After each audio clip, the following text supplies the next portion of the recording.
Bien, buenos días a todos. Vamos a dar inicio a la conferencia Conciencia y Libertad en Robots, la nueva frontera en inteligencia artificial, que nos la va a entregar el profesor Ángel García Baños como producto o uno de sus productos del año sabático. Nosotros lo hemos invitado para que nos comparta esos valiosos descubrimientos y conocimientos que él ha obtenido en este trabajo.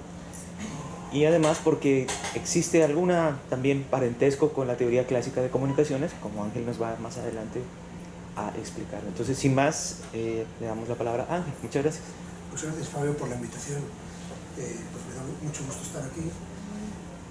Yo primero de todo quiero agradecer a la Universidad de Valle por el año sabático. Es una cosa maravillosa que en otras universidades no hay, o en otros países incluso no hay, en otras universidades, y da la oportunidad de estar un año sin tensiones, pensando, en mi caso escribiendo 2 libros y algunos artículos, y reflexionar es lo importante que puede hacer un profesor, y eso es lo que se puede hacer en un año sabático. Entonces les voy a contar un poquito del libro, la parte final del libro, del segundo libro, que es la conciencia en todos, cómo podría ser esa conciencia. Lo primero que tengo que aclararles es que es como el punto final de la inteligencia artificial. Si la inteligencia artificial ha habido muchos progresos en estos años, la conciencia es uno más que se genera a partir de allí. Y lo primero también que quiero contar es que la inteligencia es predicción. La inteligencia, ha habido mucha discusión sobre qué es, hay muchas formas de abordarlo, pero ya nos estamos poniendo de acuerdo en que lo básico de la inteligencia es la capacidad de predicción. Si tú predices el futuro y puedes anticiparte a él y evitar problemas y aprovechar ventajas, pues eres más inteligente que una persona que no lo predice y no llega lejos. Una persona o un animal o una planta, da igual. En los últimos años el éxito de la inteligencia artificial ha sido machine learning, que realmente es viejo. Solo que ahora con los computadores actuales potentes y la nube, pues se puede hacer cosas más sofisticadas, y con algún algoritmo nuevo que ha surgido también. Y dentro de machine learning, el deep learning, que son redes neuronales con muchas capas, con capacidad de aprendizaje a pesar de tener muchas capas. Y el gran éxito que todo el mundo conoce fue en febrero del año pasado AlphaGo. AlphaGo es un programa que juega al juego de Go asiático y que pertenece a una compañía que compró Google, y lo pusieron a jugar y era muy bueno, y decidieron hacer unas cuantas pruebas con el campeón del mundo, y en las pruebas resultó que ganó AlphaGo. Entonces el campeón mundial de Go hoy día es un software, ya no es un humano. Eso, en mi opinión, marca un umbral que se superó. En febrero del año pasado se superó por completo, porque en la prensa había algunos periodistas que decían que el próximo año sería la revancha, y eso era ridículo. Si uno piensa, un ser humano como el campeón anterior, Lee Sedol, podría entrenarse, podría mejorar sus conocimientos sobre este juego, podría estar día y noche entrenando, revisando libros, partidas, pero eso mismo lo puede hacer el software 1000 millones de veces más rápido. Entonces no hay nada que hacer. El umbral se superó. Hoy día las máquinas son ya más inteligentes que los humanos. Con además una cosa importante que considerar. Hace también unos años hubo otro software que se llamaba Deep Blue de IBM, que ganó al campeón mundial de ajedrez, Kasparov. Pero ese software Deep Blue solo servía para jugar ajedrez, nada más que para eso. Mientras que el software AlphaGo usa una técnica que es general, sirve para todo. Entonces Google lo está usando ahora para manejar carros de forma autónoma, pero también está usándolo para hacer diagnósticos médicos y para cualquier cosa que haya necesidad de aprender. Entonces nos sustituirá en cualquier área que los humanos estemos ocupando ahora mismo. Entonces ese umbral ya se superó. O sea, ahora mismo las máquinas son más inteligentes que los humanos. Y lo que les planteo es que si ya nos damos cuenta que la inteligencia simplemente es un mero algoritmo, pues la conciencia debe ser otro, no es más que eso.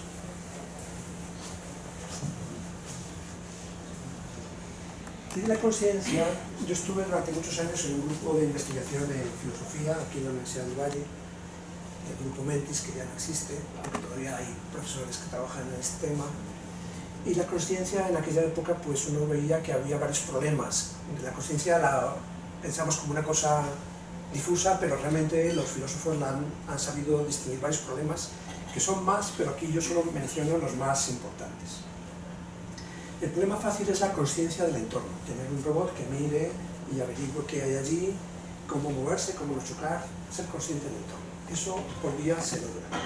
Hoy día el software es complicado, pero el propio software de Google que reconoce gatos en YouTube significa que hacen segmentación de objetos, pueden identificar objetos, así nadie les ha enseñado que eso es un gato. Entonces, segmentación de objetos y un poquito más de lógica, pues resuelven el problema fácil, que es difícil de todas maneras.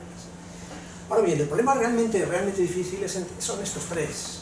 Es entender qué es el yo, cuando uno reflexiona en esas horas solitarias donde no sabe qué hacer, dice, sobre todo cuando uno es adolescente, ¿quién soy yo? ¿A dónde voy? ¿De dónde vengo? Esas cosas, esas preguntas alrededor del yo. ¿Qué es el yo? Los qualia, para rápidamente que entendamos qué son, cuando percibimos sensaciones externas, y el ejemplo que se pone es el color, vemos un atardecer muy bonito, este color que hay aquí, yo lo percibo y me gusta y me siento eufórico con el atardecer, y lo comparto con Andrés y le digo, ¿has visto ese amarillo tan bonito del atardecer, ese anaranjado? Y él me dice que sí, pero ¿cómo estoy seguro de que el color que él tiene en su mente sea igual que el mío, la sensación que produce ese color que sea la misma? Puede que sí sea o puede que no sea. ¿Qué creen ustedes? ¿Es la misma o no? La sensación puede no ser. Como evolutivamente estamos fabricados por unos genes que son muy similares entre los humanos, la sensación va a ser parecida, sin duda que sí, pero puede no serlo. Por ejemplo, las personas que tienen déficit de color, como se llaman los daltónicos, podrían no verlo incluso, ¿no? Algún color. Entonces, esa sensación subjetiva, cómo se guarda la información, pero dentro de la mente, es lo que se llama los qualia. Y los qualia, la idea de ellos es que lo guardas, sabes que lo tienes, pero no lo puedes expresar, no puedes compararlo, no puedo saber si mi amarillo es más intenso que el de él, o es más bonito, o es más feo, no lo puedo saber. Está ahí dentro de la mente nada más. Y el tercer tema, que está muy relacionado con los cuales es la experiencia subjetiva. Vivir en el mundo significa algo así como estar en una sala, como ustedes viendo una película de cine. Sin embargo, no es solo eso. Porque tú estás viendo una película de cine y al protagonista le va mal y tú te emocionas y a lo mejor incluso lloras, o te alegras porque algo salió bien, aunque la música influye mucho en eso, no es solo la película como tal. La música dispara los sentimientos.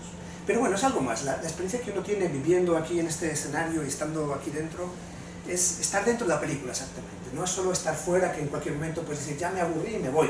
La película sigue y tú te vas a otras cosas. No. La experiencia subjetiva es más allá. Estás inmerso en un mundo de qualias, donde pasan cosas predecibles, impredecibles, y esa experiencia subjetiva a los filósofos también les preocupa mucho, porque no saben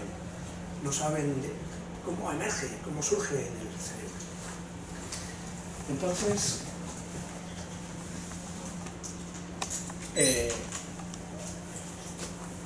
desde cientos de años se han intentado muchas explicaciones, últimamente se han intentado explicaciones físicas, químicas y eléctricas, ahora contaré alguno, pero ninguna de ellas sobre la conciencia, pero ninguna de ellas tiene capacidad explicativa de qué es ese fenómeno tan raro de la conciencia. Un experimento que a mí me sorprendió cuando lo leí, que es muy viejo, porque es del 65, pero poquito a poco se fue refinando y hay un artículo en el 80 donde por fin se explicó realmente lo que eso significaba. Y hablar del 80 es hablar hace muchos años, pero sin embargo todavía seguramente no lo conocen. Ustedes me dirán si alguien lo conoce.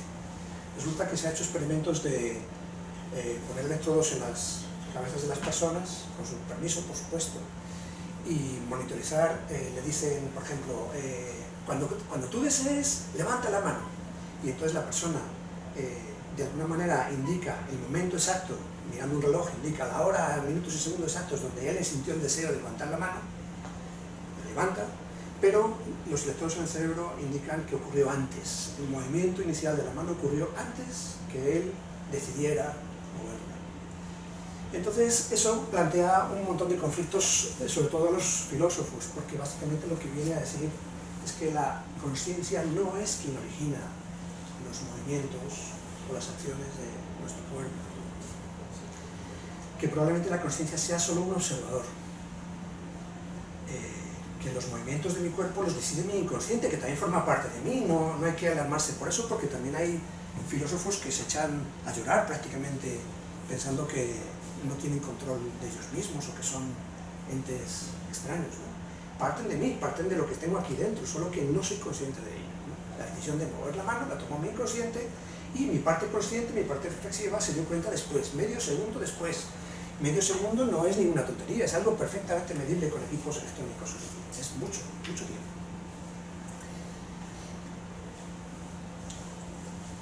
Bueno, entonces las consecuencias son eso, la conciencia es muy lenta, se limita a observar y no toma acciones. Y si existe la libertad, que eso es otro tema de filosofía que veremos al final de este charla un poquito, si existe la libertad, que muchos filósofos piensan que no es el consciente quien la ejerce, sino el inconsciente. Luego hablaremos un poquito más de eso. Les pongo un ejemplo, a ver si les ha pasado a ustedes. Están en una charla sabrosa con los amigos, muy divertida, hablando de todo un poco, riéndose. Están en un modo no consciente, es decir, no estoy reflexionando, bueno, ahora voy a decir tal cosa. No están reflexionando sobre lo que hablan, sino es un hablado descomplicado. Y de repente, sin darse cuenta, dicen una gran embarrada porque era algo, un secreto de una persona que estaba allí. Y justo en el momento de abrir la boca y pronunciar las palabras, en ese momento dicen: ¡ay, eso no debía haberlo dicho! ¡Tierra, trágame! ¿Les ha pasado? Es la conciencia actuando medio segundo más tarde de lo que debía. Estás hablando de forma inconsciente. Estás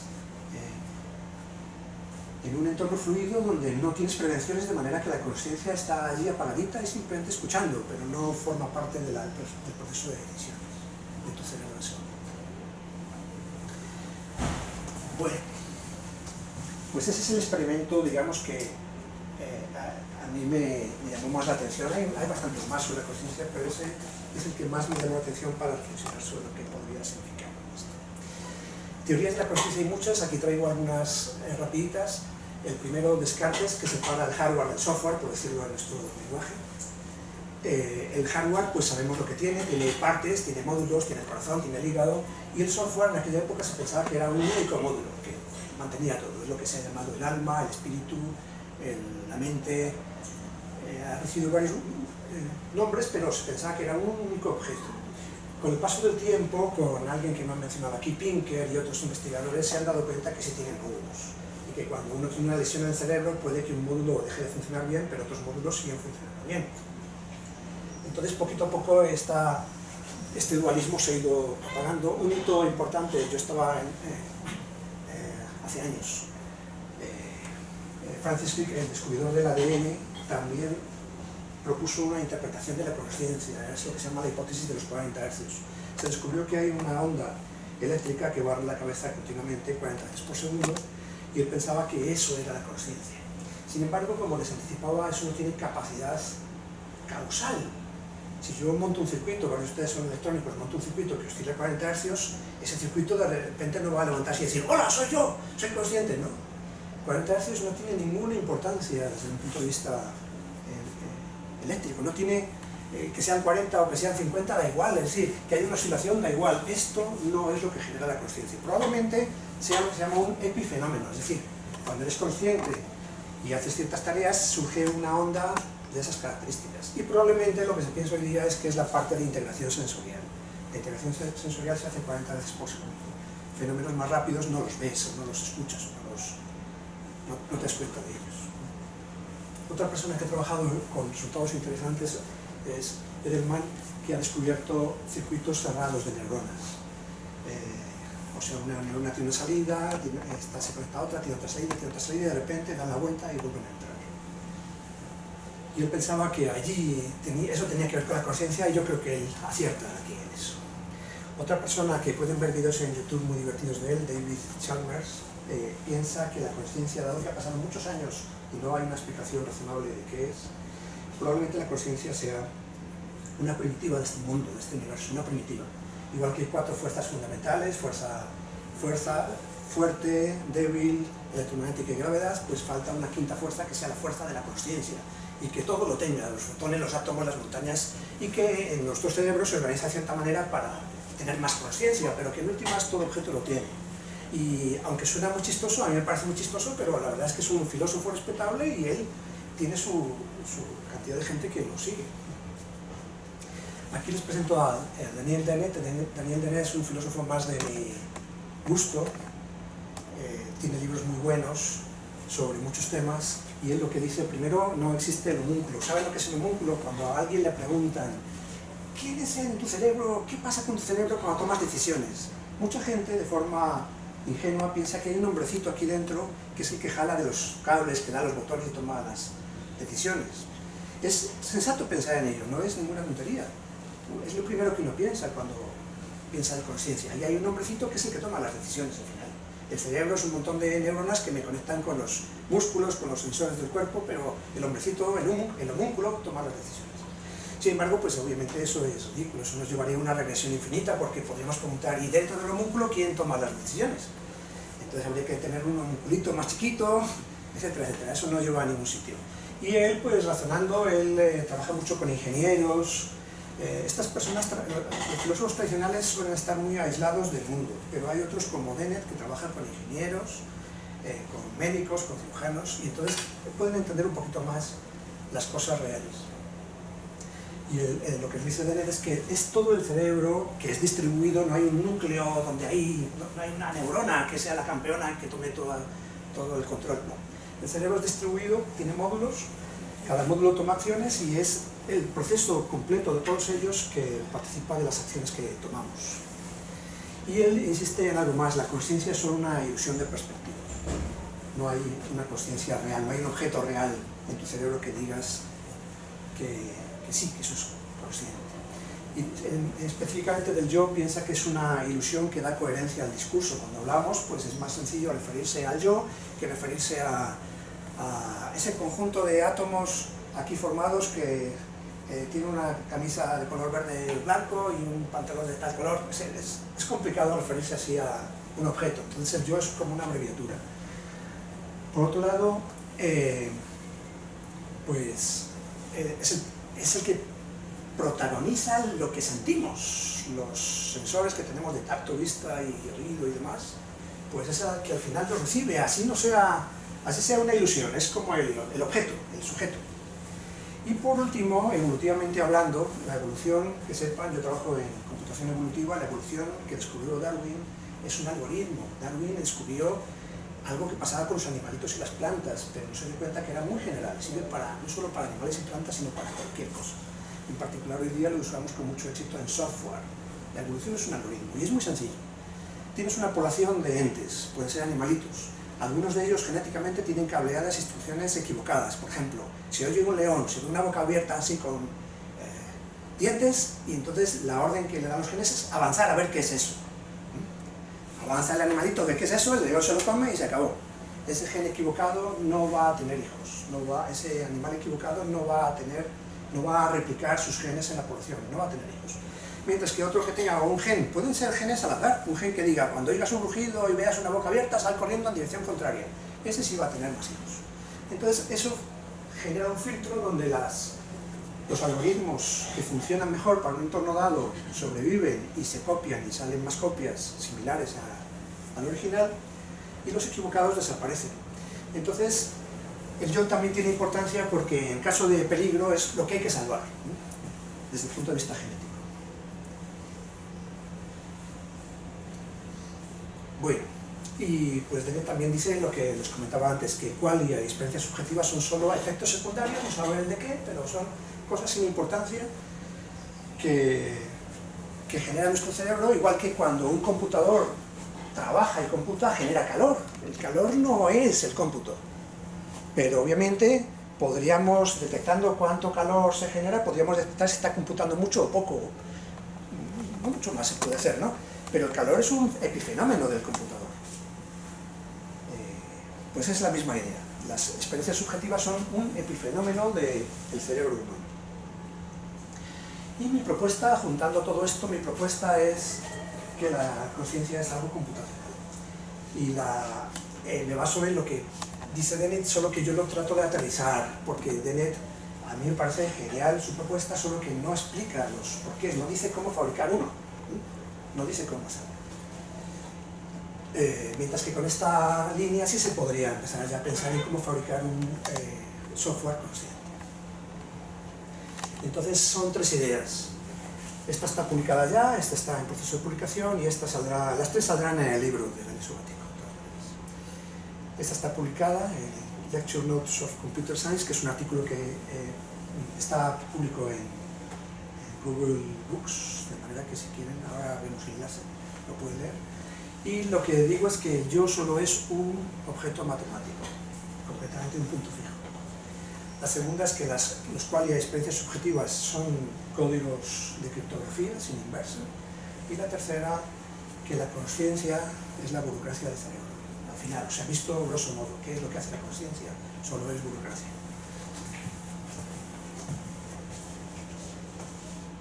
Entonces, ¿saben qué es un punto fijo? Para explicar los detalles. ¿Quién sabe qué es un punto fijo? Lo repasamos. Supongamos que voy por una carretera de Cali a Tuluá, a Zarzal, en este ejemplo. Voy de Cali a Zarzal, es una carretera, no hay desviaciones, aquí está Cali y aquí está Zarzal. Y yo decido salir de Cali a las 7 de la mañana y llego a Zarzal a las 10 de la mañana.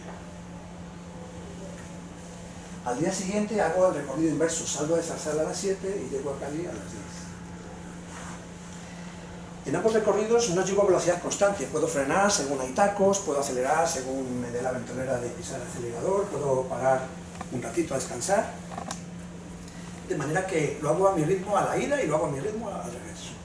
Y la pregunta que les hago a ustedes para que me contesten es, ¿hay algún sitio en la carretera donde haya pasado tanto hoy como ayer a la misma hora? Y Rubén dice que sí. Y ya me vas a reventar la charla.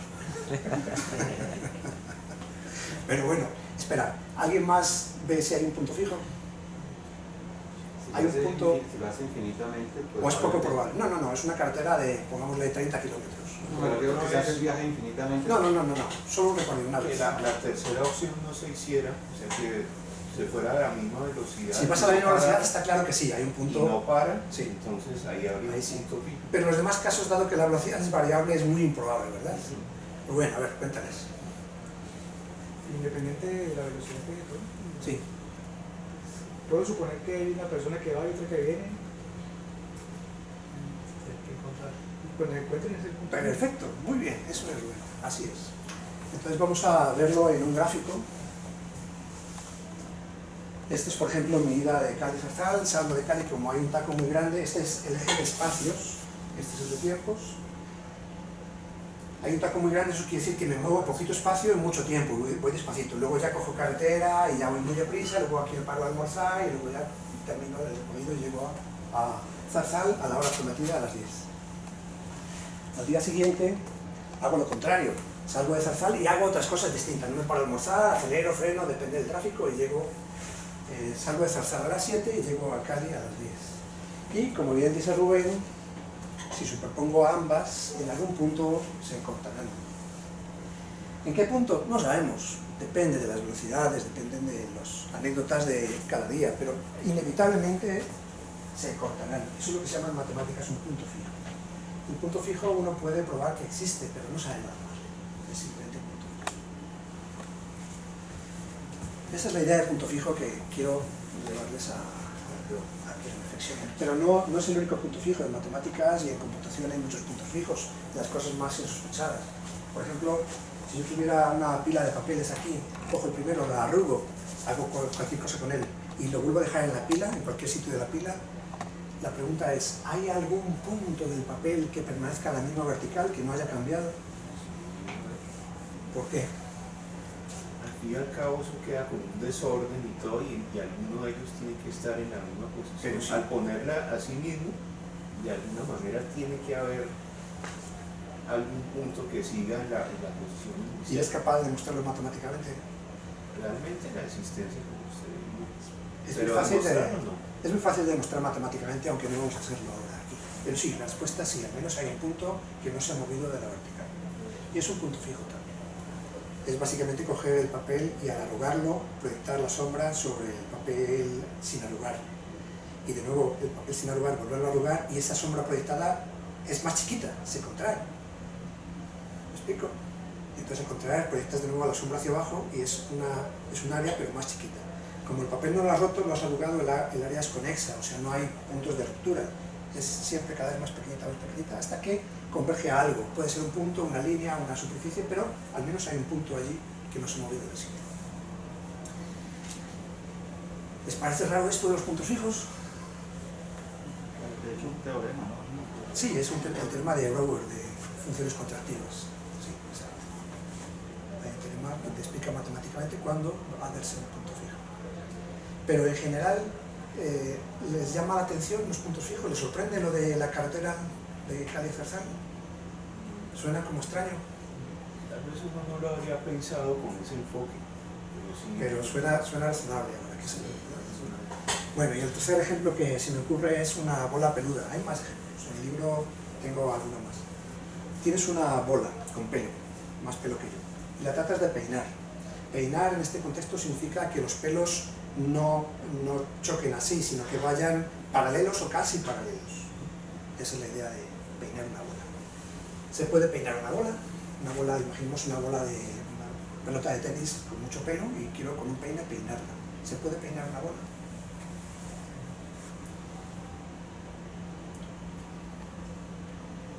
Pero que es una esfera, no se puede. O sea, son paralelos por un lado, pero quedarían en Por ejemplo, si pensáramos que es un cilindro y yo la peino aquí, pues da la vuelta y llega en la misma dirección. Pero es una bola, entonces en los lados tengo que hacer algo más para lograr peinarla. ¿Será que se puede? Henry piensa que no. tendría que buscar un punto de inicio y peinarla, digamos, no sé, como curvar también el peine y darle toda la... El peine lo puedes curvar todo lo que quieras. Ese no es el problema. El problema es si la bola al final queda peinada o no. Puedes emplear el peine electrónico, computacional, lo que quieras. ¿Queda la bola peinada por completo? No.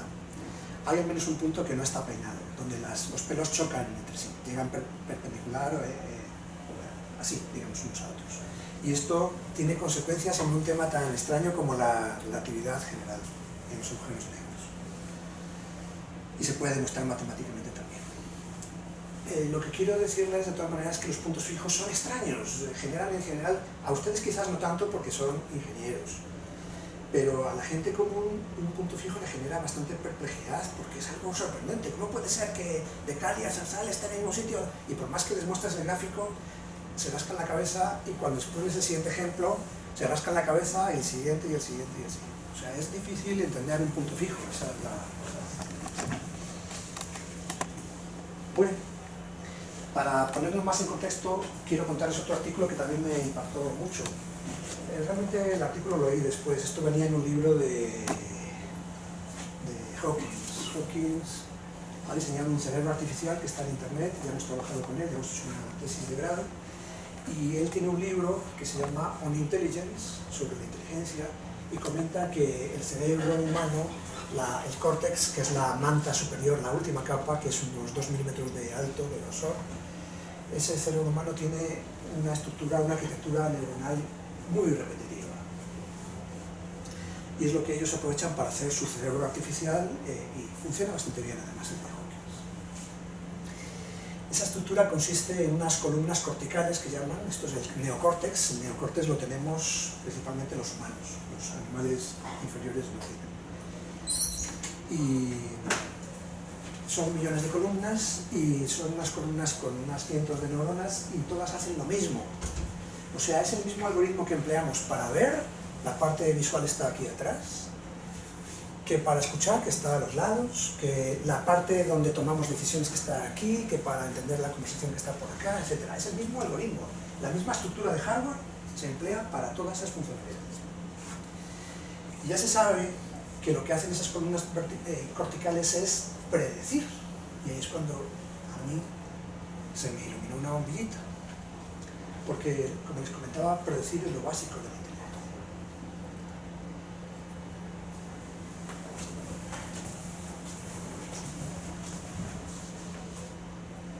Cuando tienes un montón de columnas corticales conectadas entre sí, inevitablemente aparecerán bucles, los bucles que hablaba Edelman. Y entonces, eso significa que habrá módulos prediciendo otros módulos. Si pensamos a alto nivel, si pensamos que ya tenemos circuitos para reconocer objetos, reconozco una silla, la segmento, reconozco una persona, reconozco un trípode, esto se sabe hacer ya con Machine Learning, de una imagen no estructurada reconocer objetos. Y dado que la misión de cualquier ser vivo para mantenerse vivo es predecir el entorno para poder sobrevivir, algunos objetos son fáciles de predecir. Yo dejo ahí la silla y la silla sigue allí, a no ser que alguien la mueva cuando no me doy cuenta. Las personas son un poco más difíciles de predecir, pero yo puedo predecir que la mayoría de ustedes continuarán aquí sentaditos, muy formalitos, dentro de 5 minutos. Puedo predecir eso, y me equivocaré poco. Estoy a punto de equivocarme con uno, pero en general me equivocaré poco. Pero sin embargo hay un objeto con el que nunca me equivoco, nunca. Siempre predigo lo que va a hacer y lo hace. El yo. Piensen en un niño recién nacido. Cuando nace, que esto se comenta también en otros libros, para él, él está aprendiendo todo. El cerebro tiene algunos algoritmos básicos, sin duda, pero de todas maneras ve un entorno, visualmente ve un entorno con objetos, los segmenta, los reconoce, puede ver que se ha repetido de un día para otro, pero de vez en cuando ve pasar delante de él un objeto raro con 5 cosas que hace cualquier disparate hace ese objeto. Con el tiempo alcanza a predecirlo. Son sus manos, son sus pies, es el yo. Entonces, esa es mi definición del yo. El yo es un punto fijo que coincide con aquellos lugares donde los módulos de predicción encuentran error de predicción igual a 0. Siempre. Ese es el yo.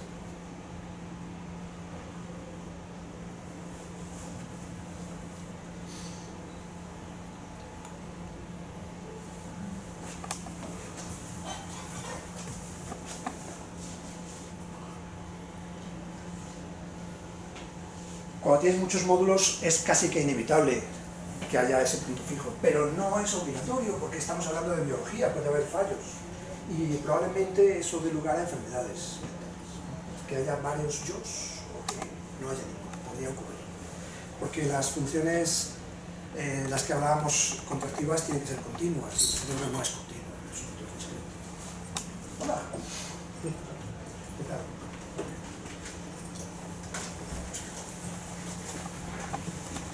Pero sí es posible que haya varios puntos fijos. Podría haber, claro.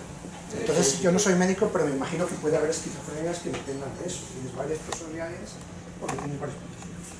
Pero cuando yo me hablo a mí mismo, que es algo que todo ser humano hace, Sí. yo estoy pensando haciendo una cosa, por ejemplo, lo hago autónomamente, me tengo acreditada, pero estoy pensando que tengo que preparar la clase o qué voy a hacer. Ahí son 2 puntos fijos. No me atrevería a decirlo. Gracias por la pregunta, Henry. O sea, no son puntos fijos conflictivos, pueden ser el mismo punto fijo. ¿Sí? Distintas facetas de un punto fijo. Serían puntos fijos conflictivos si uno desea hacer una cosa, uno está montando en carro y el otro está montando en bicicleta. Eso es imposible a la vez. O uno es Napoleón y el otro es Ángel García, entonces ahí hay problemas serios. No es Napoleón. Es más como una fase. Sí, Ese es mi punto. sí, pero voy a pensarlo, porque este es un tema para pensar, no es un punto final de investigación. Yo creo que da para pensar las cosas y eso es una muy buena pregunta. Sí, adelante. En pacientes que han sido operados del cuerpo calloso se ha hecho una desconexión intrahemisférica. Parece Se que mira dan dos. casos donde Sí. hay 2 yos. Sí. Nosotros tenemos un sistema cruzado en tanto nuestro proceso motor como sensorial, y entonces en estos pacientes hay una desconexión de relevo de la información entre los 2 hemisferios. Entonces, lo que se vivencia con tu hemisferio izquierdo y el derecho llega, y es muy común que te dé información y opiniones disidentes. Entonces, cuando se ponen paneles de separación en experimentos que se han hecho en esos pacientes, esta operación ya no es muy común porque se utilizaba para tratar la epilepsia, ya no se hace. Se le ponían 2 objetos distantes en cada uno de los extremos contrarios para que manipularan con cada una de las manos, y se le preguntaba qué objeto está usted manipulando con su mano izquierda, y la persona daba información contradictoria dependiendo de lo que observaba. Entonces allí podemos ver un caso en donde no hay ese punto fijo, sino que hay dos, porque la información no la está manejando es correcta, pero es contradictoria porque no hay una unión. O sea, cada cerebro funciona por separado, un cerebro tiene un punto y otro tiene otro punto. Sí. Bueno, con esto cierro el tema del yo. Recuerden que eran 3 temas. El segundo, cuál es experiencia subjetiva, pienso, mi opinión es que también es computacional. Esa experiencia subjetiva es solo un subproducto computacional del cerebro. Y tiene que ver con la evolución, de hecho tiene que ver con fallos de la evolución. Cuando yo recibo información de la luz, ustedes están acostumbrados a pensar en un espectro RGB, o sea, cuánto hay de rojo, cuánto hay de green y cuánto hay de blue. Pero realmente lo que recibimos es una longitud de onda, es un número nada más, es una escala lineal. El ojo la convierte con 3 filtros en una cosa rarísima, que es, o sea, un número de una dimensión lo convierte en un número de 3 dimensiones. Es una cosa rarísima. Y es difícil darle la vuelta, es difícil sacar la función inversa. Para nosotros no es difícil, podemos hacerlo con tablas, pero digamos que para un cerebro que no tiene esa posibilidad ni tiene esa necesidad, no lo hace. El dato entra, la longitud de onda entra, se almacena como un patrón de disparos neuronales en rojo, en verde y en azul, y cuando quiero comparar mi sensación de color con la de otra persona no puedo porque no hay forma de exteriorizar, no hay forma de hacer la inversa. Otros qualia sí tienen forma, por ejemplo la distancia, saber la distancia es un qualia también, es información cerebral. Yo los qualia los interpreto simplemente como variables. Si ustedes saben programar una variable color igual rojo, eso es un qualia. Y distancia igual a 7 es un qualia. Lo tengo aquí en la mente. Y la única diferencia entre los qualia que producen sensaciones subjetivas tan hermosas y tan extrañas como los colores y los que no, como las distancias, es que las distancias han sufrido una presión evolutiva para linealizarse. Es un canal de entrada y de salida. Si el ejemplo que pongo es, hay un tigre y hay un árbol donde me puedo subir, tengo que saber si el árbol está más cerca o más lejos que el tigre para sobrevivir. La distancia sí tiene, saber si la distancia es mayor, menor o igual, tiene consecuencias evolutivas.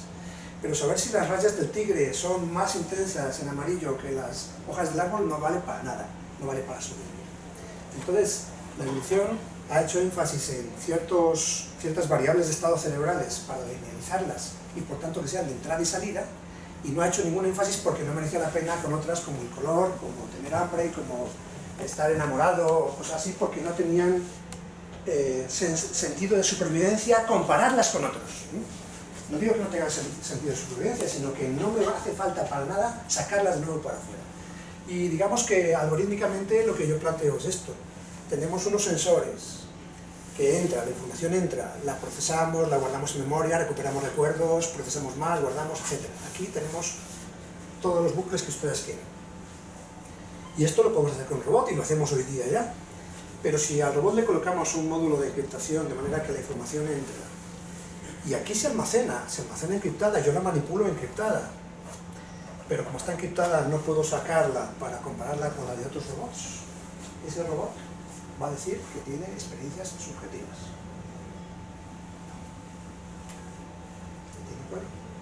Y va a sentirse maravillado de ese fenómeno.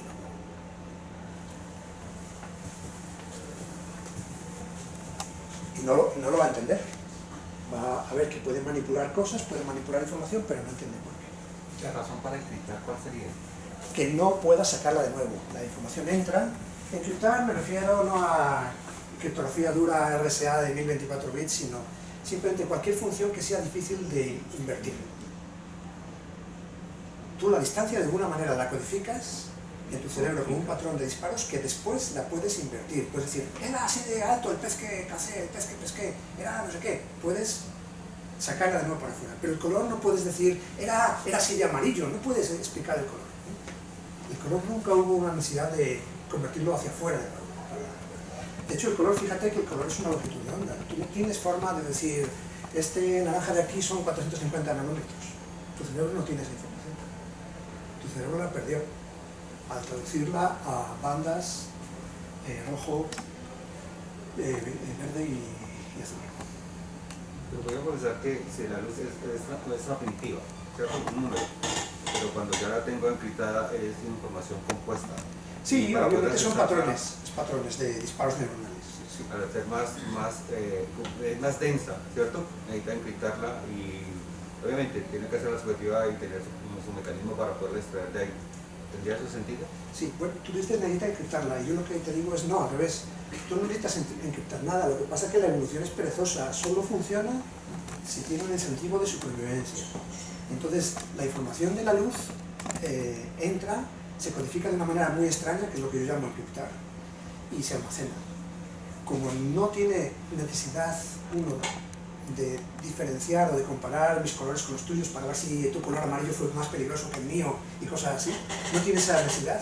Entonces, ese código extraño, ese fallo cerebral codificando la información, permanece. Evolutivamente, la evolución no lo saca fuera, no lo elimina.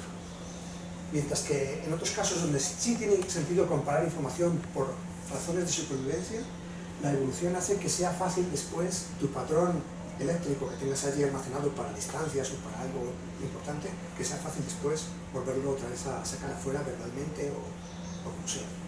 O sea, ese está codificado de una manera más o menos lineal, más o menos monótona. Más fácil de invertir, más fácil de sacar la función inversa, la f-1. Sí, yo pensaba que el encriptamiento básicamente es como cuando uno utiliza el algoritmo para hacer una gráfica que es muy grande, hacerla pequeña. Para comprimir. Sí, entonces, Bueno. Entonces en ese momento tengo tanta información, necesito empaquetarla, ¿cierto? Sí. A través de un encriptamiento, y cuando la necesito, ¿cierto? Tengo el mecanismo para poderla sacar afuera. Tienes razón, eso puede ser otra razón más, tienes toda la razón. Es decir, comprimes con pérdidas, pierdes muchas cosas. Entonces cuando quieres sacarla para afuera ya no tienes lo que necesitabas. Esa puede ser otra razón más. Pero en cualquier caso, en ambos casos, la evolución no presionó para mejorar esa codificación, porque no necesitaba mejor. Si tú sobrevives con un coeficiente intelectual de 20, pues sobrevives. Si no, la evolución no va a empujar a que superes ese peso. No necesitas. Sí, sí, es una inquietud, o sea, lo que uno no puede como, digamos, cuantizar es, digamos, como el color. Uno lo ve y... Sí, bueno, sí, como, internamente como no. persona, uno Como científico, decir, sí, uno puede decir la distancia o, Sí. o la temperatura, cosas de... Pero es que yo me pongo a pensar en otras cosas tenientes a la evolución, por ejemplo, el gusto, que no puedo comer eso porque me enveneno, me intoxico. Sí. Y cómo uno le puede describir el gusto a otro sino con algo subjetivo, no coma es venenoso y hay otra cosa, pero el gusto como tal, o el olor, o el... Pues de nuevo, es una pregunta en la que Sí. esa no me pilla sorpresa, en eso estaba pensando en estos últimos meses. El gusto y el olfato parece que dependen de muchos sensores. Es parecido también a la visión no es solo un sensor, tienes 4 sensores, conos y bastones, y hay de 3 colores. Y el gusto y el olfato que juegan combinados tienen varios sensores, por ejemplo el gusto son 4 y parece que han descubierto un quinto para la carne, y el olfato son millones, son reacciones moleculares donde cada reacción dispara una cadena de pulsos eléctricos. Entonces, probablemente allí es lo que dice, hay que comprimirla, no vas a tener un vector de 1 millón de componentes, hay que comprimirla y en el proceso de comprimir, te acuerdas que huele parecido a rosas, pero no tienes el vector exacto de cada como es componente. simplemente evolutivo, Sí. o sea, que la persona dice, bueno, si me como esto, hasta ahí llegó mi evolución, Sí. porque me envenené y morí. Sí. Entonces, eso de pronto, Y transmitírselo a otra persona tal cual, no se podría. Sí. Y eso es a lo que voy, que estaba reflexionando. Quizás hay que distinguir qué información es vital para mí nada más y qué información hay que transmitir. Si le quieres transmitirla para sobrevivir, sí debería estar desencriptada. Entonces, el gusto, en el sentido de que tú a un niño no le enseñas a decir, o sea, con el gusto hemos encontrado otra forma, y es decirle, no comas cucarachas. Tú ves la palabra cucaracha y es un objeto, pero no le dices no comas algo cuyo vector de sabor es 0.7, 3.4, no hace falta, te refieres al objeto concreto y es más rápido. Entonces con el gusto parece que hemos encontrado ese shortcut, pero tengo que pensarlo más. Pregunta por aquí. Sí, con eso también hay otro problema, y es que en el desarrollo humano nosotros nacemos con más neuronas de las que vamos a utilizar en nuestra vida, y hay un proceso de pruning o eliminación de esas neuronas extras que tenemos. A medida que nosotros vamos viviendo nuestras vidas y haciendo una especialización de las cosas que vamos a hacer en nuestro diario vivir, muchas de estas células mueren y son reemplazadas por conexiones de espinas dendríticas que se especializan en ciertos procesos. Algo que podemos ver mucho si comparamos nuestra cultura con la cultura de los esquimales. Ellos tienen 7 nombres especificados simplemente para denotar tonos de blanco. Nosotros no tenemos esa preocupación. A todo le decimos blanco, si mucho habrá crema o combinaciones de eso. Y asimismo, nuestra percepción de los blancos no va hacia tanta profundidad. Sin embargo, allí no podemos hablar aún de un cambio evolutivo en ese sentido, sino que es simplemente lenguaje. Pero también hay ese efecto de especialización en los procesos de tú qué es lo que necesitas. Por ejemplo, y es algo que se ve mucho en los experimentos de neuropsicología comparativa que se hace con ratones. Los ratones que viven en ambientes enriquecidos en donde tienen que realizar mucho ejercicio y actividades físicas tienen un volumen neuronal mucho más denso que el de ratones que viven en ambientes pues normales, que no tienen ninguna distracción. Es porque su cerebro, quiero decir que la neurogénesis, que nazcan neuronas, es un proceso que se da durante toda la vida, no para una vez que se llega a la vejez, sino que continúa, el hipocampo sigue generando neuronas, pero dependiendo de las actividades que hagas, se generarán muchas más. Entonces, es un sistema que no es estático, sino que se especializa, pero lo hace a una costa. Si hay que algunas cosas no les va a dar uso, pues las deja, y eso pues incrementa ese problema de la subjetividad, porque entonces ya vemos que no todos estarían manejando la misma información en el mismo nivel, y algunos se especializarían en unas cosas que otros. Sí. No me estás haciendo ninguna pregunta, ¿verdad? No, quería clarificar eso. Sí, me parece muy sensato lo que dices.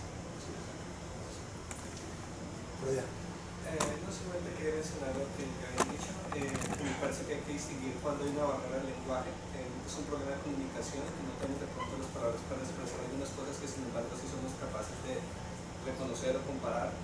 Y lo otro también es que creo que nosotros cuando hablamos de conciencia pues estamos pensando en como una etapa de todo un proceso neuronal que seguramente tiene muchas capas de preprocesamiento en el que se pierde información.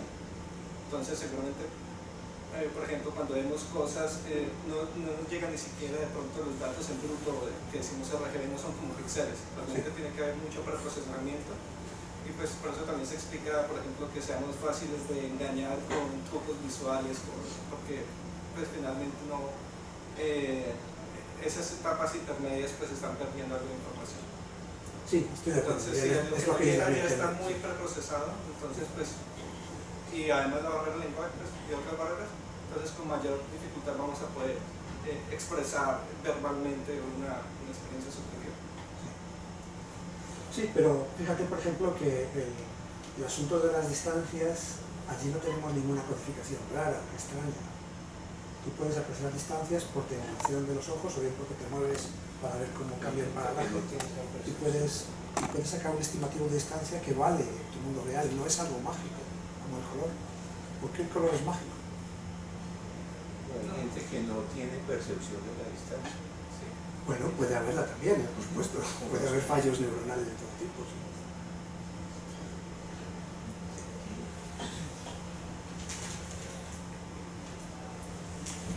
¿Sí? Si usted habla de conciencia computacional, también estamos ya hablando de conciencia inconsciente computacional. Bueno, todo lo computacional es inconsciente. Es decir, ocurre y él no reflexiona sobre ello. Los lenguajes de programación modernos tienen reflectividad, es decir, que si tú quieres, como programador, puedes hacer que averiguar cosas sobre las clases, los objetos, funcionalidades. Eso es un primer paso. Pero todavía no llegas a ganar mucho con eso. Tienes que escribir tu código para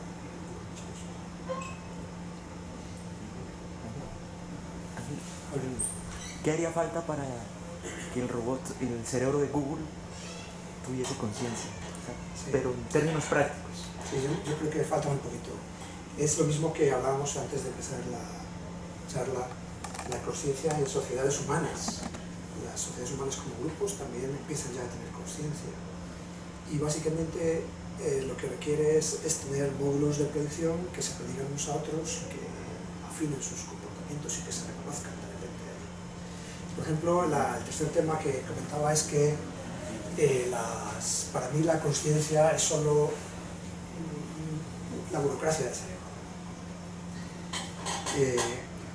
Yo veo en la Universidad del Valle un montón de comités que se reúnen, que hablan, que discuten, y que puede que no lleguen a nada, puede que sí lleguen a algo, puede que haya algo práctico al final que se resuelva. Y si se resuelve es muy lento, pueden pasar años hasta que por fin, qué sé yo, hay ahí a la salida del parqueadero hay una tapa rota, y yo hace años que la reporté, y por fin después de 4 años han puesto una cinta amarilla alrededor. No se ha reparado la tapa todavía. Son comités y son conscientes, pero es una conciencia, vamos, todavía no son conscientes, pero empiezan a querer ser conscientes, pero todavía es una conciencia muy lenta.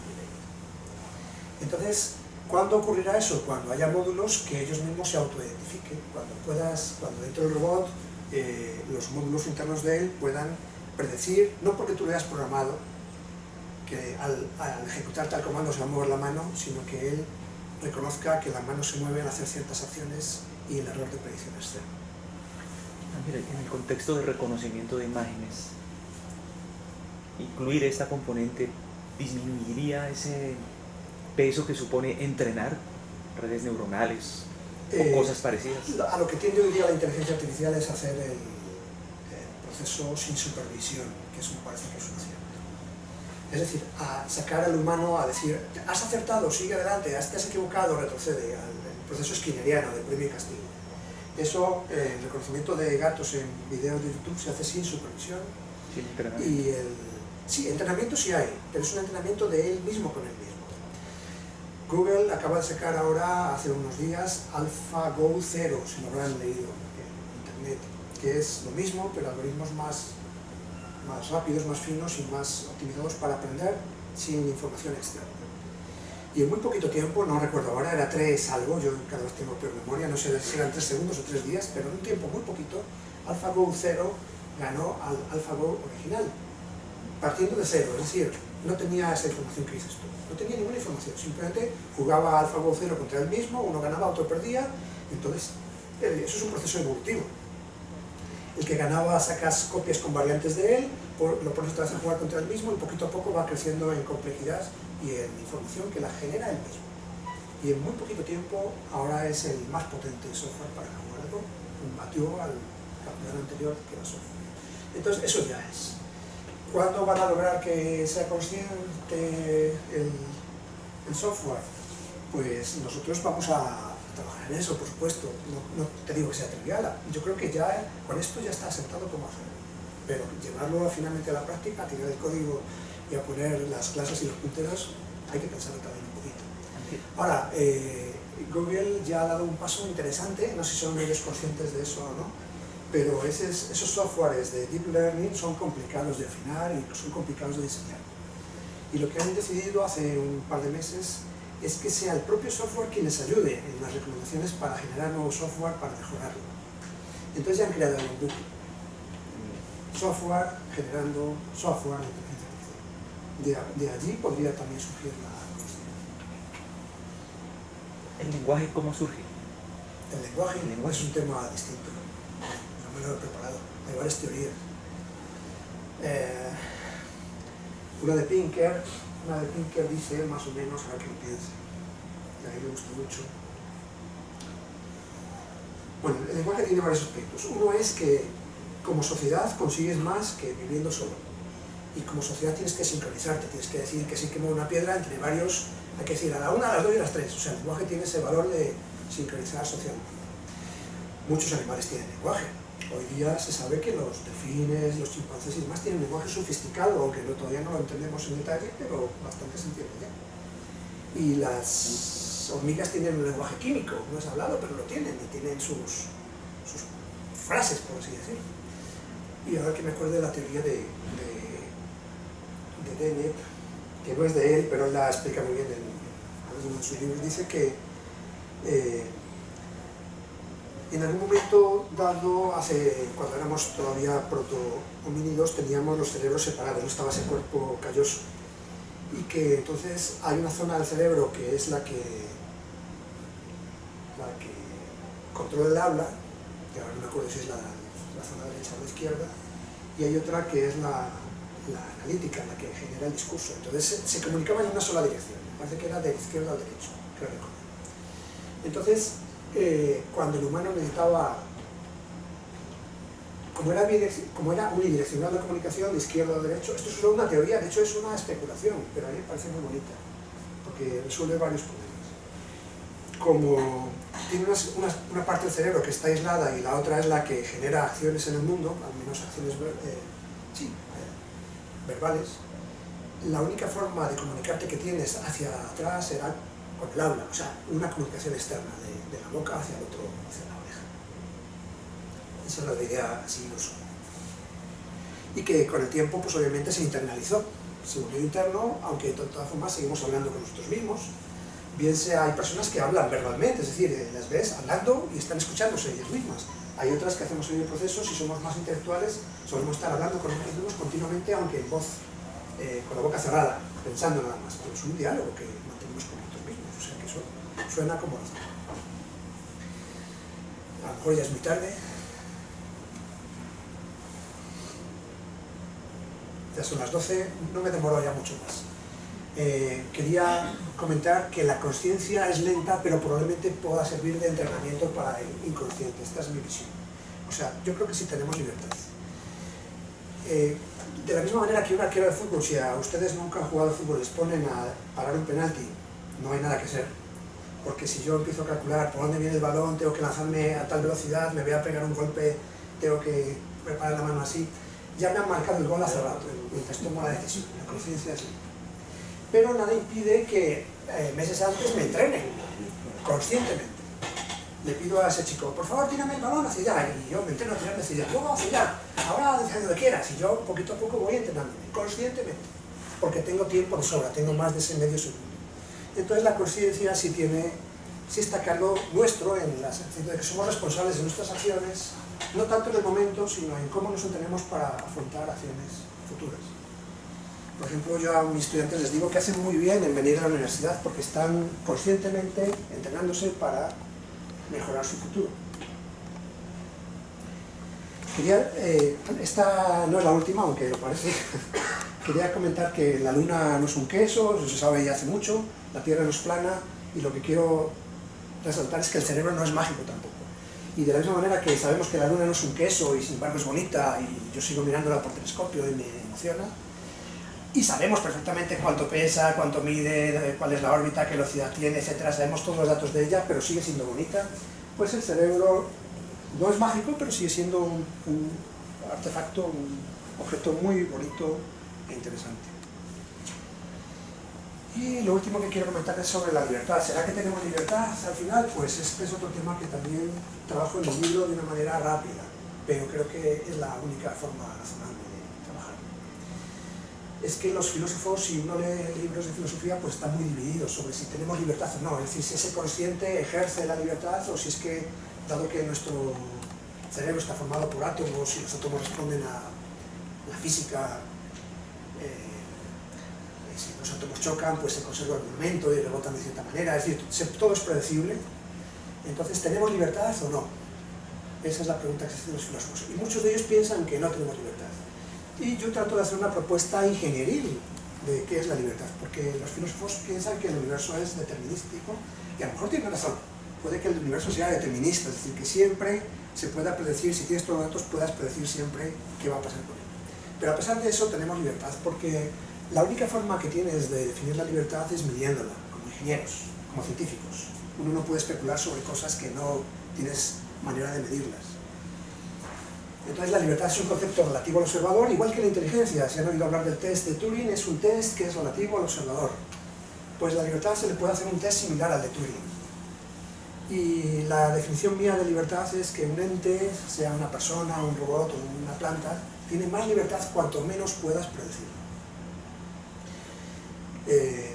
Si tú te levantas todos los días a la misma hora, desayunas lo mismo, te cepillas los dientes, vas a la ducha, sales, coges el bus, el mío de tal hora, y haces siempre lo mismo, eres muy predecible. Si un atracador quisiera robarte, podría hacerlo con facilidad, porque sabe en qué momento vas a estar, cuánta plata vas a llevar, sabe todo de ti, eres predecible, repites lo mismo.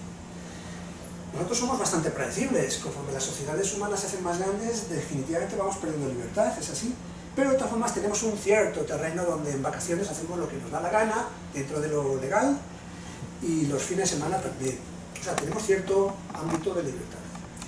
Y esa libertad, si yo vengo con una ropa o vengo con otra, yo creo que nadie me pudo predecir. Yo tengo cierta libertad. O si estoy leyendo un libro o estoy leyendo otro, que es más interesante que los colores de la ropa. Entonces, yo soy más libre conforme menos me puedan ustedes predecir. Esa es mi definición de libertad. Y esa definición se puede analizar con teoría de la información. Entonces, básicamente es suponemos, para simplificar, que tenemos dos entes, el X y el Y. Medimos la entropía, la cantidad de información de Y, la cantidad de información de X. Hay una zona común que es lo que se ha llamado siempre información mutua en teoría de la información.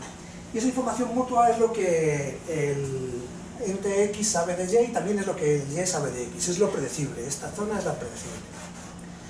Si el ente X quiere aumentar su complejidad, tiene dos formas de hacerlo. Puede jalar hacia acá de manera que porcentualmente es menos predecible, o puede jalar hacia acá, aumentando su inteligencia. Esto es aumentar su libertad. Se vuelve porcentualmente menos predecible para el otro. Y aquí aumenta su inteligencia, puede predecir más del otro. Tienes dos formas de aumentar tu complejidad. En el caso de que haya más de dos entes, pues es más complicado, pero la idea es básicamente la misma. Si tenemos el ente del que estoy fijándome en el X y tenemos observadores Y, Z, W, pues lo que está por fuera de la intersección, esa es la libertad del objeto X. Esto es solo un preliminar de que podría llevarse por aquí, porque en teoría de la información pues suponemos que son canales sin memoria, cosa que los seres vivos no es así, los seres vivos tienen memoria. Pero en general, cuanta más memoria tengas, más libertad tienes, porque acumulas cosas de tu pasado que vas a usar en un futuro de una manera que el otro no te va a poder seguir la pista de cómo las vas a usar. Entonces, esa es mi propuesta de libertad también. Es decir, los humanos pienso que somos inteligentes, las plantas, los animales tienen su libertad y los robots pueden ser libres también. Estas son las referencias. Esto que está aquí en rojo es donde pueden buscar el artículo con más detalles en Google Books, y eso es todo. Y si tienen más preguntas, pues con mucho gusto. Tengo una pregunta. Inteligencia es, se asimila como definición. Como definición, como el núcleo, porque luego puede haber muchas más cosas, sí, pero como el núcleo, como la esencia, inteligencia es predecible. Entonces podríamos hablar que hay grados de inteligencia y bueno, cuando una persona dice que es más inteligente que otra, en realidad estamos hablando también de velocidad, no solamente de grado, sino de velocidad. ¿Qué tan rápido aprendo yo? Es verdad, porque fíjate, si tú estás tratando de predecir el futuro, pero el futuro llega más rápido que tú, no te vale de nada. Tú dices, uy, oigo como un rugido, será el león, será... Y la inteligencia es lenta, el león te comió antes. Tienes razón, cuanto más rápido seas, mejor, porque también eso te permite tener una holgura respecto al futuro. La inteligencia se ve muy bien en el mundo de los negocios. Tratar de predecir la bolsa o cualquier acción o cambio de moneda, si tú dices, uy, por tal y tal información sé que esta acción va a subir. El mercado de valores. Sí, el mercado de valores. Entonces yo me adelanto, me anticipo, compro y cuando sube me hago rico. Los demás no lo lograron. Yo pude predecir mucho más que los demás. Esa es la idea. Y la segunda es en relación, estamos hablando de inteligencia, obviamente es el centro, pero cuando hablamos de Deep Blue, que es la otra máquina inteligente, otro método de hacer inteligencia, que es diferente al que utiliza Google, estamos hablando que ellos también ganaron un campeonato, que es el de Geopard, y allí no es tanto la capacidad, digamos, de crear ¿cierto? O ante poner un juego o tomar decisiones, sino la idea de poder encontrar patrones, porque se trata de preguntas y de relacionarlas. Y ahí juega un papel fundamental, es la memoria. Sí. Y no podemos entonces separarlo en el caso. La pregunta es cómo incluiría la memoria dentro de su modelo. Hombre, la memoria es fundamental. A una persona con mucha inteligencia y mucha conciencia le quitas la memoria y la mataste. O sea, está viva, pero ya no. La memoria hace falta. La memoria hace falta también para la libertad, por cierto. La memoria hace falta. Solo que la memoria es el aspecto más barato de fabricar. Memoria RAM tenemos a gigas, muy barato, y memoria aquí también tenemos. Esa no es la parte conflictiva, difícil ni de la inteligencia ni de la conciencia, pero tienes toda la razón. Una persona que no tenga memoria repite errores. Me equivoqué. Mañana pasa lo mismo, pero se me olvidó lo que pasó, entonces vuelvo a equivocarme. Es así, la memoria es fundamental. Y esa memoria no podría ser parte fundamental de lo que es ciencia y ciencia. Sin ella no tendríamos las dos. Tienes razón, por supuesto, simplemente no la abordo aquí porque me parece algo más sencillo de hacer. Tú compras la memoria de la pava. Sí, sí. No compras un módulo de conciencia todavía. Sí, eso es correcto. Sí. No, esa solamente es la pregunta. La otra es que la parte de la burocracia, si no me quedó clara, que cuanto más Sí, es verdad. De verdad, conviene reflexionar más sobre eso. En el libro lo explico un poco más, pero no ha dado tiempo aquí. Si quieres charlamos un poquito más sobre ello. Pero digamos que el cerebro, es que no lo mencioné del todo. Parkinson, la ley de Parkinson, que es una ley empírica de burocracia, que es del siglo XIX, me parece, de las colonias de Inglaterra en la India. Enviaron a Parkinson a la India a ver por qué diablos ocurría que cada vez que estaban pagando más funcionarios allá en la colonia inglesa, en India, pero sin embargo las plantaciones del té producían lo mismo, las especies llegaban las mismas a Inglaterra, no había aumento. Y Parkinson enunció una ley empírica que es exponencial. La burocracia crece, en aquella época creo que era del 3% anual. Y eso se ve en todo tipo de organizaciones, sean estatales o sean privadas. La burocracia crece. ¿Cómo él lo enunció en aquella época? Pues que los funcionarios se hacían mayores y no querían dejar de trabajar porque tenían que esperar a su jubilación. Entonces, al hacerse mayor, sus capacidades eran menores, necesitaban ayuda para cumplir el trabajo de siempre, necesitaban ayuda, entonces contrataban a otras 2 personas, típicamente a 2. ¿Por qué no a una? ¿Por qué a 2? Ahora lo cuento. Y además contrataban a 2 y la mitad de su trabajo se la dejaban a una y la otra mitad se la dejaban a la otra. Y la comunicación era a través de él. Entonces, este terminaba un trabajo, pues él le pasaba la información, se lo pasaba al otro, el otro hacía otro trabajo, pasaba la información, se lo pasó al otro. Es decir, nunca soltaba las riendas de su negocio, porque si las sueltas es peligroso. Si contratas a una persona que sepa todo o a 2 que entre los 2 sepan todo, te echan. Te echan a ti y dejan a los jóvenes. Eso es lo que ocurre. Entonces, esa era la conclusión que llegó Parkinson en aquella época. La burocracia crecía por la forma como se jubilaba la gente, que ese problema lo seguimos sufriendo todavía en el siglo XXI, aunque hay propuestas novedosas de hacer jubilaciones suaves, de ir cada vez menos al trabajo. En España ocurre, en Estados Unidos también, en algunas empresas, no todas. Entonces, de manera que tú puedes hacer un aterrizaje suave conforme tus capacidades mentales van disminuyendo, a la vez que los jóvenes van entrando, y hacer un despegue suave también, que eso es mucho más razonable que a lo que nos enfrentamos ahora, que es una edad exacta y fija, donde de todo pasas a nada, de trabajar un montón a no trabajar nada. Eso es una brutalidad para la mente. Entonces llegó a esa conclusión. ¿Y qué vio? Que se formaban un montón de comités y burocracia de yo me paso la información, tú se la pasas a este, yo te pido un reporte de tal, yo traigo esto para acá, yo hago tal y tal.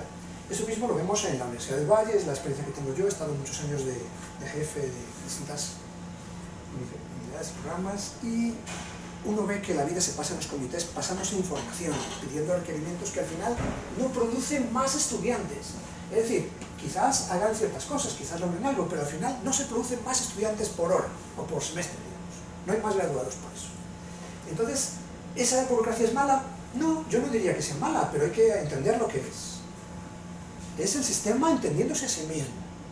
Así es como se pueden lograr mejoras. Así algún día dentro del sistema habrá un bucle que diga, uy, es que ese agujero que mencionó el profe Ángel hace tiempo, definitivamente ahí puede morir alguien, y lo taparán.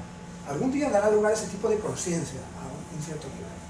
Y esa conciencia, cuando ocurra, será ya más automatizada, será un bucle fijo, que esté siempre operando, no que accidentalmente alguien decida darle la razón a alguien, sino una cosa fija. Entonces, por eso pienso que sí, que Lo que haces en tu cerebro pensando, si te das cuenta, el pensamiento, muchas veces, tú lo has dicho también en el grupo, me parece recordar que mucho pensamiento lleva a la parálisis, algo así, mucho análisis lleva a parálisis. Yo he oído esa expresión aquí.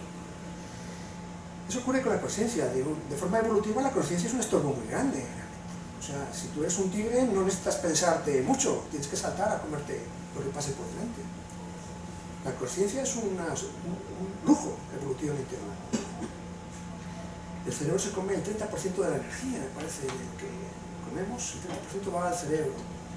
¿Y qué hacemos en el cerebro? Pues hacemos un montón de tonterías, nos deprimimos, pensamos en qué va a pasar mañana cuando mañana va a pasar lo mismo de hoy, reflexionamos sobre cosas que nunca van a ocurrir. Eso es la conciencia, es burocracia, preguntándose unas cosas unos a otros y con muy poquita, no te digo que ninguna, pero con muy poquita salida hacia afuera, muy poquito output. Esa es la conciencia. En mi opinión también, el libro lo mencionó, yo pienso que la conciencia va a desaparecer en los humanos, por otras razones también. O sea, vivimos ahora un momento de un flash. La humanidad, los humanos tenemos conciencia, pero eso no tiene por qué ser así en el futuro. Tomás. No, simplemente es un par de preguntas. O sea, dice que Deep Blue lo que era un algoritmo que computaba muy rápido y el de Go... Y mucha memoria, como dice Henry. O sea, básicamente tenía almacenado un montón de partidas, entonces buscaba algo parecido con ciertos algoritmos. Sí, en el sentido, digamos, hay uno que se llama Watson, que está en otro de algoritmo, que también de Jeopardy, que al fin y al cabo es buscarle respuesta a la pregunta, aunque las preguntas se pueden hacer de muchas maneras. Entonces ahí habría un grado de inteligencia. Un poquito más, desde luego que sí. De lo que hace ahora el que ganó la partida de Go. En el sentido es aprendizaje guardado y, digamos, tener más acceso a la memoria que tenemos nosotros, que ya, como dicen, la parte biológica nos limita, digámoslo así. Esa es la parte. Sí, tienes razón, pero... Y la otra, bueno, sí. Que no, lo que tú dices quiero enfatizarlo. Jeopardy depende mucho de la memoria, mientras que AlphaGo no tanto, él aprende por sí mismo. Sí, y la otra pregunta es, no sé si ha visto la gente que se llaman los sinestésicos, que son los que tienen sentidos cruzados. Ah, sí. En el sentido de que alguien huele algo y ahí mismo le trae un sonido o alguna cosa. Sí, sí. Eso es que ya hay la codificación. Errores de codificación. Eso es, o digamos, qué tan bueno es comparado con los que tienen los sentidos independientes. Para mí son errores de codificación. Miguel también lo mencionaba un poquito eso. Son errores de codificación. Si eso estuviera muy extendido en la población, la evolución lo sacaría. ¿Por qué razón? Imagínate que cuando tú veas una luz verde, te dé por correr mucho. Perdón, una luz roja. Tienes algo cruzado, un cortocircuito mental, donde la luz roja que produce un estímulo neutral, que debería ser simplemente un cuadro de color rojo, hace que tus nervios de correr se disparen y te pongas a correr. Rápidamente morirás en el tráfico de hoy como peatón. Sí, porque la luz roja corres y te mata el carro. Que si oyen un sonido, la persona ve un color. Sí. En ese punto, hay entonces, ese tipo de cosas son medio neutrales, no son muy graves. También hay más qualia, por ejemplo, yo mencionaba en otra charla, tenemos muchos errores de qualia, muchos. Cuando tocas música en acordes menores te pones triste, es lo normal en las personas. ¿Por qué? ¿Qué tiene que ver una cosa con la otra?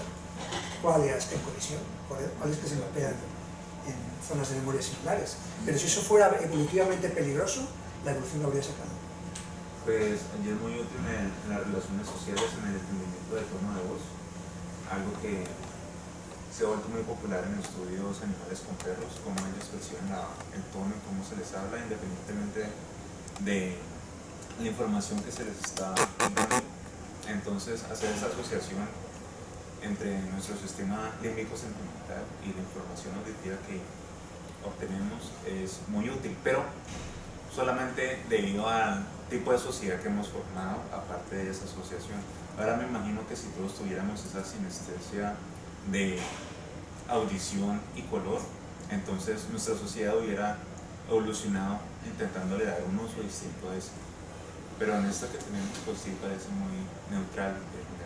Sí, primero, Ángel, una pregunta así como para las personas que no somos muy expertas en robótica. ¿Qué tan lejos estamos de ver un robot como el de la Honda o como el del profesor japonés que tiene un robot con forma humana, de tener integrado esta componente y que esos robots adquieran conciencia? La verdad es que la primera vez que ocurra será fácil copiarlo a los demás, es lo bonito del software. Si tú aprendes una cierta habilidad, copiarla a los demás requiere años de entrenamiento, a lo mejor ir a la universidad, pero una vez que lo hagas en software, copiarlo será inmediato. Entonces basta la primera vez, basta con que sea una primera. Yo creo que es rápido, o sea, lo estamos aproximando muy rápidamente a ese punto. Profe, Bueno, vamos a hacer 3 preguntas más. Sí, bueno, profe, entonces, en términos de la inteligencia artificial como tal, lo que yo estoy viendo, porque estas técnicas, las cuales están superando los umbrales que habían antes, están basadas en un aprendizaje por refuerzo. sí. Porque teníamos en el Machine Learning un aprendizaje supervisado, en el cual yo le daba un target, uno supervisado que la máquina con técnica siempre podía darme una clusterización, Sí. pero siempre había un aprendizaje por refuerzo en el cual yo le ponía unas reglas básicas como lo del Go, estas son las reglas, y él empieza a interactuar con el ambiente y darse un refuerzo a sí mismo. Tengo entendido yo que luego que ya salen las redes neuronales convolucionales, que son el Deep Learning, lo que hizo fue que con su capacidad computacional, con pocas características que se le daba a un aprendizaje supervisado, él lo que me mejoraba era la capacidad de extracción de características, que ya el humano no tenía que hacerlo, que es un problema para todos los que sabemos que es muy difícil. Entonces lo que tengo entendido y he leído del Go es que ellos ya lo que hacen es un aprendizaje por refuerzo, pero apoyado en técnicas de Deep Learning, lo que ya se llama hoy en día un Deep Reinforcement Learning. Entonces, como para que me quede claridad, porque hacia eso estoy orientando mi investigación doctoral, ese es como en cierto modo el estado del arte de lo que hay hoy en día en el punto de inteligencia artificial, esa combinación puntual por esa evolución que ha habido. Sí, hay más cosas también. Yo pienso que el salto importante fue que podemos entrenar redes neuronales de muchas capas. Entonces puedes en la primera capa sacar esas características básicas, en la segunda usarlas como entrada para obtener otro tipo de objetos más sofisticado y poquito a poco vas construyendo informaciones. Sí, esa fue como la brecha. Sí, ese fue el algoritmo clave que disparó de nuevo las redes neuronales que llevaban en capa caída muchos años. Sí.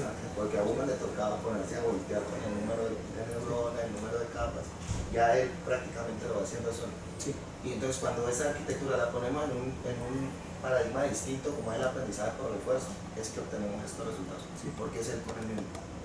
Sí, más o menos. Quería mencionar algo curioso que hay entre la versión inicial de AlphaGo y la versión de AlphaGo 0. O sea, AlphaGo, para recordar, es la versión que derrotó a los campeones de Go.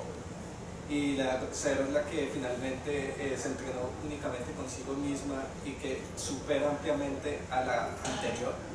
Y además con un tiempo de aprendizaje mucho más corto, o sea, el tiempo que tarda para poder aprender es mucho más corto que el del anterior. Y el asunto es que en el AlphaGo original mucho es entrenamiento supervisado de cierta forma porque está apalancado por toda una gran cantidad de partidas de jugadores de Go y con base a eso aprendió. Y también tenía hardcoded como algo manual en la forma en que evalúa algunas características del tablero. El 0 no le dieron completa libertad, lo único que tenía de entrada eran las reglas y pues dio muchos mejores resultados. Entonces, de las cosas que se especulan, porque finalmente nadie entiende exactamente cómo funciona, es una caja negra, de por qué 0 tuvo mejores resultados, es porque antes fue un lastre esas partidas y esa intervención manual en el AlphaGo original era un lastre porque en cierta forma el lenguaje humano o la forma que tienen pensar los jugadores de Go humanos está limitado, entonces es como probablemente AlphaGo 0 encontró otras metáforas o otras formas, otras abstracciones para entender las configuraciones del tablero y sacar mejores jugadas. Entonces, cuando uno juega Go, muchas veces uno utiliza nombres, por ejemplo, para jugadas específicas que son como metáforas, y uno reconoce situaciones en el tablero con base a esos nombres. Entonces, ahí es donde yo digo que el lenguaje es como una forma de compresión de información, ¿sí? Entonces, el lenguaje es una compresión de información. Entonces, seguramente AlphaGo 0 creó su propio lenguaje. Ahí es donde dicen, ok, encontró otras formas de comprimir información distintas que le permite jugar mejor ese juego. Sí, no tuvo que desaprender lo que habíamos aprendido su mano. Exacto. Sí, muy interesante. Les recuerdo que hay también otro campeón de juegos que también partió sin información, ni siquiera sabía la regla del juego y que gana cualquier juego de tipo Atari, que ahora es propiedad de Google. Porque moría, es que como un Mario que va y entonces Sí. se muere, ellos le llaman a eso como el universo pues, de la gente que está experimentando, lo mató, entonces ella entiende de tantas veces que muere, que muere. Entonces ya sabe que eso no tiene que hacerlo, genera otros individuos distintos y es campeón de cualquier juego que le... Otro algoritmo que es el que usaron para ganar al póker, en sentido con lo que los jugadores humanos llaman cañar y todo eso. Él empezó a aprender también técnicas de ese estilo que no son casi que programables. No, eso es la computación evolutiva trata de eso básicamente. Tú no sabes el algoritmo y dejas que el algoritmo emerja. Sí. Y ganó, estuvo en un torneo de póker, creo que en línea, claro, no ganó y quedó pero muy por encima de muchos otros jugadores humanos.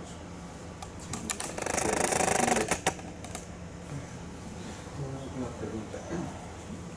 Usted afirmó que los seres humanos tenemos que perder la conciencia. No es obligatorio. Es una sospecha muy dolorosa. Ok. Pero está bien, es simplemente una especulación, yo entiendo Sí, eso. es una especulación. Como tal, en algún momento la adquirimos, ¿cierto? Y tuvo que haber un sufrimiento. Porque era necesario, después no va a ser necesario, o sea, pero igual en las máquinas plantea lo mismo. El gran problema que le aterra a la gente es que las máquinas tengan conciencia. Sí. Pero es obvio, van a tener conciencia y si la especulación tiene sus bases y es cierta, las máquinas van a perder la conciencia mucho más rápido. Pues en cierto modo tienes razón también, sí. Pero no es Es decir, la evolución no ha terminado. El hecho de que vivamos en una sociedad donde las personas con discapacidades no mueran significa que la evolución toma otros rumbos, pero no ha terminado. La evolución ahora, como dice Elon Musk el de Tesla y demás, dice que él se teme que la etapa biológica de la evolución sea solo el bootstrap de la etapa computacional. Y es razonable pensar eso. Es decir, con las máquinas va a ser mucho más rápido. Nosotros para aprender tenemos que ir al colegio y a la universidad, pasamos media vida aprendiendo. Con una máquina cargas el software en 2 segundos. Entonces la evolución va a ser más rápida, es más rápida con las máquinas. Nosotros hacemos evolución en nuestro grupo y es rapidísimo resolver cualquier problema de forma evolutiva. Entonces eso es verdad. Y eso significa que las máquinas enfrentarán luego sus propios problemas, eso no es el final. Habrá sociedades de máquinas y habrá cosas nuevas que uno no puede imaginar siquiera desde esta perspectiva. Mi punto es este. Si tienes varios sistemas, tenemos desde átomos, moléculas, órganos, tenemos seres humanos, tenemos sociedades, solo uno de esos puntos puede ser libre y consciente, solo uno de ellos. No pueden ser los dos. ¿Por qué? Suponte que tu carro es libre y consciente y tú vas manejando. Entonces tú no eres libre, el carro te lleva donde quieres, donde quiere él. O sea, solo uno de esos niveles tiene libertad y consciencia, los demás no pueden. Entonces sí puede haber una batalla, de hecho esa batalla la estamos perdiendo ya, no hace falta que haya robots, socialmente casi ya no somos libres. No tanto porque haya robots ni software, simplemente el tener muchas personas en conjunto hace falta que nos pongamos de acuerdo en normas, las leyes, las resoluciones de la Turing y demás. Nos ponemos de acuerdo en eso y eso nos guía, por tanto somos predecibles y hemos perdido libertad. Eso no es ningún drama, es una historia real de la vida. También los avatares, los asistentes virtuales, es decir, el robot como tal no lo tenemos que ver como un muñequito japonés, sino una inteligencia artificial desde un chatbot o desde cualquier cosa que ya se está integrando a la sociedad. Pero bueno, si la libertad va unida a esa conciencia, pero esta conciencia va a ir desapareciendo, entonces ya estaríamos la libertad también vendría a desaparecer, pero no vendría a ser producto de un aumento de la información, sino un aumento de la capacidad que tenemos para predecir esa información. Claro, exactamente. Tú lo que quieres cuando vas a una oficina, quieres que el funcionario del público te atienda bien. No quieres una excusa de que es que está enfermo, que hoy no pudo venir, quieres que te atienda bien, quieres que sea predecible. Eso lo vemos hoy día. Y las organizaciones básicamente están volcando a ello. Cuando tenemos tantos ISO para estandarizar, lo que quieres es básicamente decir, esta persona cumple unas funciones, tenemos aquí una lista de funciones que tiene que cumplir, y si ella se enferma, se jubila o lo que sea, la sacamos y ponemos en su lugar a otra que cumple las mismas funciones. Lo mismo que hacemos con módulos de hardware o de software. es bonito. Estamos viviéndolo con personas. Última pregunta. Entre países. Tienes un ingeniero aquí que es que sea compatible con Estados Unidos o con Europa. Quieres moverlo. Esos son los estándares de estudios internacionales. Esa estandarización nos quita libertad. Eso es una realidad. Y es bueno. Es decir, a mí me gusta llegar a una oficina y que me atiendan rápidamente y bien y que no me pongan excusas. Es bueno, pero tiene ese lado humano también, por supuesto. Pero entonces a la larga se incrementaría la calidad de vida porque los procesos se hacen más. Claro, tú imagínate todas las células que tenemos aquí viviendo. Viven muy rico. Ellas no tienen que tomar decisiones. Si sacas una célula de tu piel y la tiras al suelo, rápidamente moriría. Ya no se moriría vivir sola. Ellas viven en sociedad. No se plantean cosas, les llega la comida, les llega el oxígeno automáticamente a través de las venas. Ellos no saben cómo, pero les llega. Eso no está pasando ahora mismo.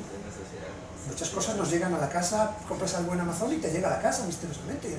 No sabes los detalles, pero te llega. Que a veces sale de la nevera. Sí, exacto. Sí. Es realidad. Es realidad, sí. Ok, última pregunta. Siguiendo esa misma especulación, desde que se pierde libertad en uno de los niveles para que otro lo tenga, pero sabiendo que libertad es realmente relativo, uno podría pensar que no es necesario que nosotros perdamos conciencia en el sentido de que perdamos capacidades, sino que el sistema en general se vea más efectivo para entender el comportamiento de cada uno de nosotros individuales y se aproveche de eso. Sí, sí. De hecho, también razón. podría pensar en que con todos estos sistemas en que se está tomando datos en masa de todas las personas, pueden tener capacidades predictivas suficientes como para poder gestionar la sociedad, aunque nosotros individualmente sigamos teniendo las mismas capacidades. Estoy totalmente de acuerdo. O sea, es de doble vía, no es solo una vía, no es que el sistema de arriba te oprima. Es que nosotros levantamos el sistema y el sistema nos ayuda a vivir bien. Es así. Estoy totalmente de acuerdo. ¿Cuál sería el papel de la creatividad allí en ese sistema una vez que ya se instaure? Porque me imagino que esos procesos también deberían ser automatizados. La creatividad. La creatividad en el sistema grande, en el macrosistema, ¿quieres decir? O en los humanos. También en el microsistema, porque ya estaría en todas las esferas. Entonces digamos que... Tú no quieres un carro creativo. Tú no quieres un carro que decida por ti, le voy a llevar a tal sitio porque hay una película muy buena. Pero si él ya sabe predecir mis gustos y todas estas cosas, sí, pues... bueno, ahí sí es de doble vía, ahí sí es de doble vía, ahí sí ahí tenemos un bucle, donde él me predice a mí, pero para ayudarme a mí. Ahí sí es de doble vía.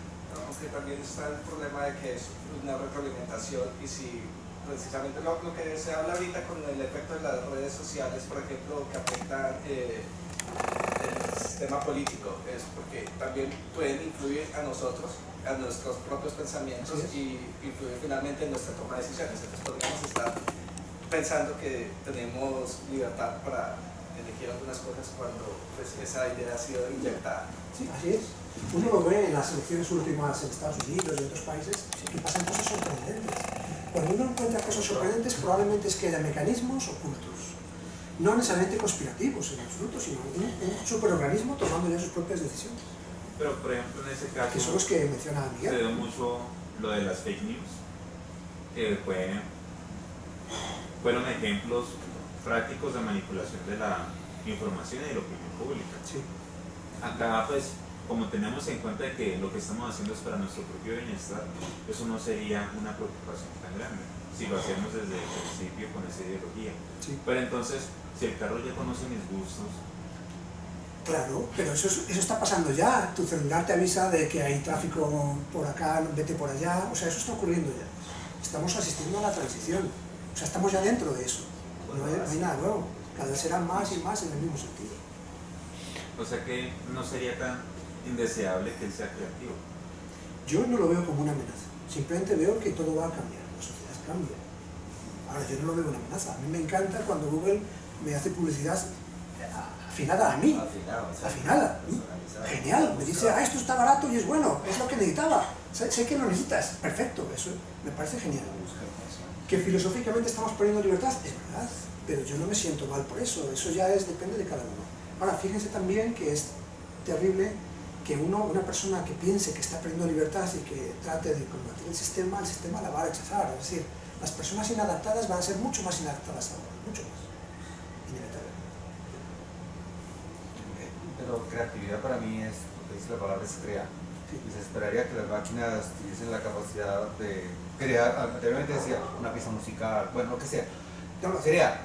El problema con la creación, ¿cierto? Es que para la sociedad puede convertirse en un verdadero peligro. O sea, hay ciertas cosas que se crean y te prohíben, cosas como esa. Si damos la libertad de las máquinas para que creen lo que ellas quieran crear, es un riesgo para la sociedad. Totalmente de acuerdo también. Es decir, que todo esto suene muy bonito no quiere decir que vayamos a vivir muy bien. Puede fracasar y puede ser un desastre. Pero las máquinas van a poder crear, eso es lo más importante. Ya crean. Las máquinas ya crean, las máquinas ya crean. O sea, con algoritmos evolutivos puedes crear música que suene muy bien, pintura, pintura, las imágenes son espectaculares. Escribir noticias, escribir libros fingiendo que eres, que eso te sabes tú, que con una red bayesiana, con cadenas de Markov que predicen la probabilidad de que a una palabra le suceda a otra y puedes fingir estilos de escritores. Incluso ahí se están generando imágenes con un realismo increíble, que ya es imposible saber que una foto fue generada artificialmente. Hay muchas piezas de ingeniería, desde carros hasta antenas y cosas así, que han sido diseñadas de forma creativa por algoritmos evolutivos, donde el ingeniero, como alguien decía por acá, parece que Miguel, no sabe por qué, no sabe cómo salió eso, no sabe cómo funciona, pero funciona muy bien. Ok, muchas gracias a todos por haber venido. Gracias. Como ven, este es un tema muy apasionante. Muchas gracias a Ángel.